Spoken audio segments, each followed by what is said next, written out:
C'est maintenant l'heure de notre journal des sports, du football, et on va revenir sur la lourde défaite hier à Paris de Guingamp, Lise-Laure. Oui, 9-0, autant dire que Guingamp a pris une raclée. C'est une victoire vraiment mémorable pour le Paris Saint-Germain. La seule mauvaise nouvelle, c'est la blessure du milieu de terrain Marco Verratti qui a une entorse à la cheville. Alors, il faut dire que c'est inquiétant. À 3 semaines de la Ligue des Champions, on sait que Paris ira rencontrer en Angleterre Manchester United de Paul Pogba. Alors, pour la victoire donc, du Paris Saint-Germain, les 3 buts, 2 de Neymar, 1 de Meunier, 3 de Cavani et 3 réalisations de Kylian Mbappé. L'attaquant français prend la tête donc du classement des buteurs avec 17 buts devant son coéquipier Edinson Cavani et l'Ivoirien Nicolas Pepe. On l'écoute.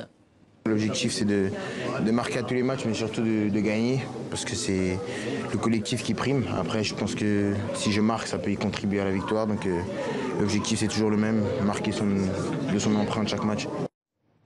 Satisfaction donc pour Kylian Mbappé. En revanche, grosse déception donc pour Guingamp, qui est l'actuelle lanterne rouge de la Ligue 1.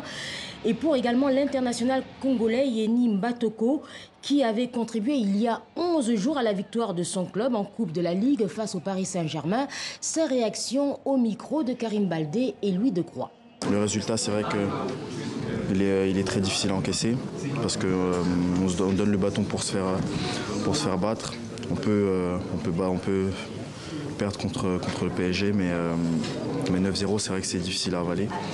On a lâché à un certain moment du match et c'est pas nous, c'est pas notre visage. On a voulu réitérer le match de Coupe de la Ligue, mais ça ne s'est pas passé comme prévu ce soir. Forcément, on est très déçus.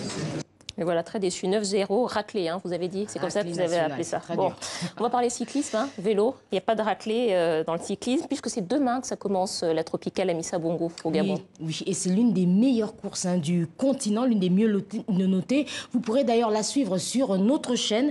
Alors pour cette 22e édition, 15 équipes seront au départ, avec plus d'une centaine de coureurs pour succéder au Rwandais Joseph Areruya. Alors comme chaque année, les cyclistes passeront par le Cameroun, seulement pour quelques kilomètres. Et la nouveauté, c'est qu'ils iront en Guinée équatoriale. Cette édition comporte 7 étapes, soit un parcours général de 998 km. Et demain, ce sera la première étape entre Bongoville et Mwanda. Bien, vous nous en parlerez le week-end prochain, Lise-Laure. Tout à fait.